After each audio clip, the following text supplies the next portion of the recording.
In your Capital Connection tonight, Governor Glenn Youngkin now facing some backlash after vetoing two bills to establish a person's right to contraception in Virginia.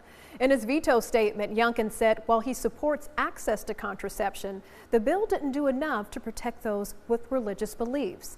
Capitol Bureau reporter Tyler Englander has more.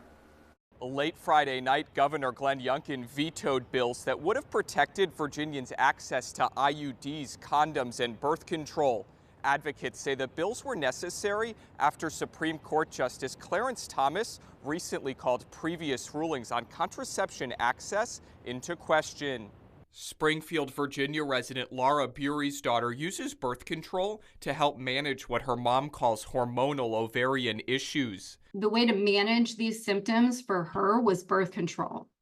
And with birth control and medical care, my daughter has the freedom to live her life now and to safeguard her future family when or if she chooses. That's why Bury supports the Right to Contraception Act passed by the General Assembly earlier this year.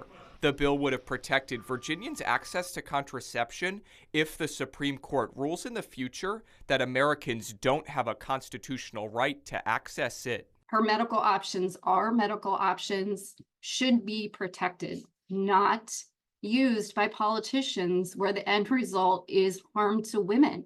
However, last Friday, Governor Glenn Youngkin vetoed the bills, saying they could allow people to sue medical professionals, quote, acting in their expert judgment, and that the bills fail to include adequate moral and religious protections for providers. However, Delegate Sia Price, who wrote one of the contraception bills, says the bills don't require providers to prescribe contraception, and there are already federal protections in place for people with strongly held religious beliefs. The bill is directed toward localities and state government, saying that Virginia localities and Virginia state government cannot do any ordinances or laws that would impede the access. That's all this simple bill does.